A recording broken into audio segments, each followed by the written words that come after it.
दूसरी बात, एनसीईआरटी का क्या करना है। देखिए एनसीईआरटी कायदे से जिस उम्र में पढ़ लेनी चाहिए थी तब तो पढ़ी नहीं हम लोगों ने, है ना। एनसीईआरटी पढ़ने का मौका जीवन में सबको मिलता है शुरू में, लेकिन उस समय आइडिया नहीं होता कि इसका महत्व कितना है, तो उस समय तुमने पढ़ी नहीं। अब जो है मैं आपसे ये कहूंगा कि अगर आप चाहें तो पढ़ें, कोई एनसीईआरटी पढ़ने से केवल फायदा ही होगा, नुकसान नहीं होगा। अगर चाह रहे हैं, इच्छा है, पुस्तकें भी हैं, समय भी है, मन भी कर रहा है पढ़ने का, तो पढ़ लीजिए, फायदा ही होगा, एक दो सवाल एक्स्ट्रा सॉल्व हो जाएंगे। लेकिन अगर आप पूछें कि एनसीईआरटी पढ़ने की जरूरत है या नहीं, तो मैं कहूंगा जरूरत नहीं है। ये बात मैं कहते हुए बहुत संभल के कह रहा हूं, क्योंकि इस बात पे बहुत लोग तुरंत आरोप लगा देंगे कि ये चाहता है कि बच्चे कुछ पढ़े ही नहीं। मैं ऐसा कह रहा हूं तो उसकी वजह बता रहा हूं आपको, इसके पीछे मेरे पास क्या ठोस आधार है वो बताना चाह रहा हूं। आप एनसीईआरटी तैयार करें ठीक है, लेकिन उसके लिए एनसीईआरटी पढ़ने की जरूरत नहीं है, उसके और तरीके, वैकल्पिक तरीके बहुत सारे हैं। एक तरीका तो ये है कि जो आपके नोट्स हैं, क्लास नोट्स, हम इंश्योर करते हैं कि वो बनाने के समय एनसीईआरटी को बेस बनाया जाए। एनसीईआरटी बेसिकली किन चीजों की पढ़ते हैं? अब हिस्ट्री, ज्योग्राफी, साइंस, इन तीन की तो पढ़ते हैं, बाकी तो एनसीईआरटी मतलब नाम मात्र की हैं बाकी चीजों में। तो इन तीनों के नोट्स में हम इंश्योर करते हैं कि आपके नोट्स में एनसीईआरटी का कंटेंट शामिल हो जाए, तो अलग से पढ़ने का फायदा है नहीं। दूसरा, नोट्स के अलावा एक आपको सीरीज मिली होगी क्विक बुक्स की,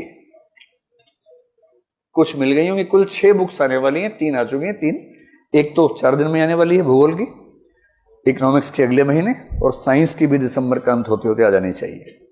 वो आपको मिलेंगी ही मिलेंगी सारी। क्विक बुक्स जो टीम लिख रही है उसमें करीब 8-10 लोग हैं एक क्विक बुक पे। उनके साथ जो ही मीटिंग्स होती हैं, हर एक मीटिंग में जो एक निश्चित बात राष्ट्रगान की तरह गाई जाती है उसमें, वो ये है कि एनसीईआरटी का एक भी पॉइंट नहीं छूटना चाहिए। और क्विक बुक्स में इस बात को इंश्योर किया गया है कि एनसीईआरटी बिल्कुल ना छूटे, एक वाक्य भी ना छूटे। फिर भी एक तीसरा उपाय बताता हूं आपको। दृष्टि की वेबसाइट में 7-8 टैब्स ऐसी हैं जो आपको देखनी चाहिए। मैं अंत में इस पर आऊंगा, अभी संकेत कर रहा हूं। अगर आप दृष्टि की वेबसाइट में हिंदी वाले हिस्से पर जाएंगे तो उसमें एक टैब आपको नजर आएगा जिसका नाम है एनसीईआरटी। कभी इस पर जाइए, इसको क्लिक कीजिए, बड़ा मजा आएगा आपको क्लिक करने पर। जैसे ही आप क्लिक करेंगे, किया क्या है, करीब 8-10 लोगों की टीम ने इस पर 3-4 महीने काम किया, और अब करीब 15 दिन का काम बचा हुआ सिर्फ इनका। उनका टारगेट है कि 30 नवंबर तक काम खत्म हो जाएगा। आप जैसे ही एनसीईआरटी के अंदर जाएंगे, सारे सब्जेक्ट्स के नाम लिखे होंगे, हिस्ट्री, ज्योग्राफी, वो सब लिखा होगा, सामने क्लास के नंबर लिखे होंगे। जैसे हिस्ट्री क्लास 6, 7, 8, 9, 10, 11 ओल्ड, 11 न्यू, 12 ऐसे लिखा हुआ। अब आपको मतलब जो मैं कहना चाह रहा हूं, क्विक बुक या पहले क्लास नोट्स पढ़ लीजिए अच्छे तरीके से। क्लास आपने की भी है, खुद लिखा भी है, पढ़ा भी है, समझा भी है।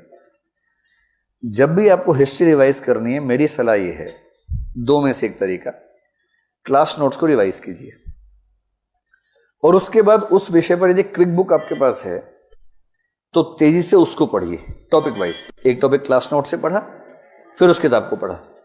उस किताब में शायद 8-10 पॉइंट्स आपको ऐसे मिले जो क्लास के डिस्कशन में मिस हो गए होंगे, उनको अंडरलाइन कर लीजिए केवल।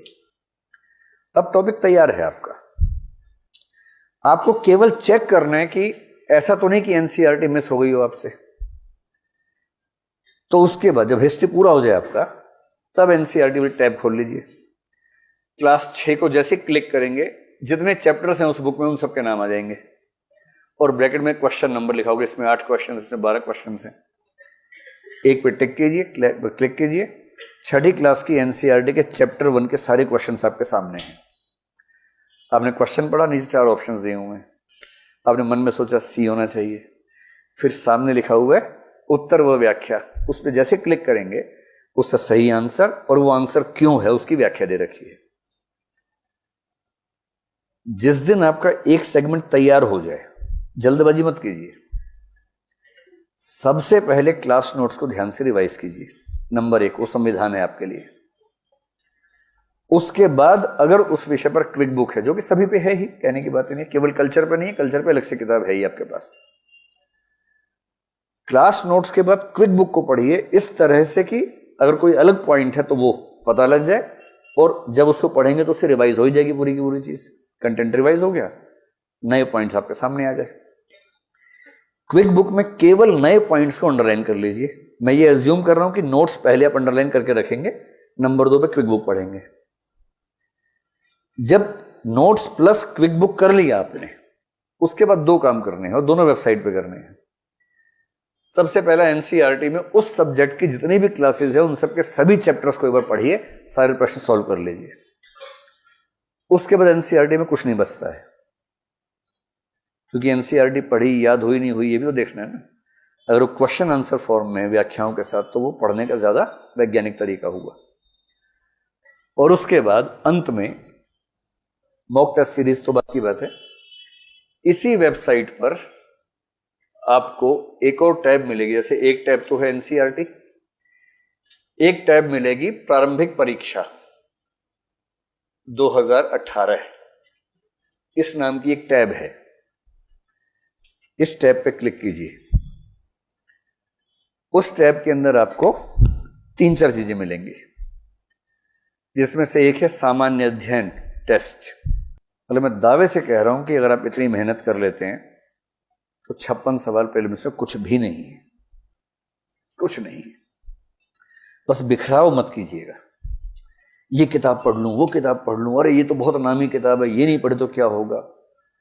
मैं आपसे साफ साफ कह रहा हूं, किसी भी सेगमेंट में एक भी किताब ऐसी पढ़ने की जरूरत नहीं है जो बहुत प्रसिद्ध किताब है।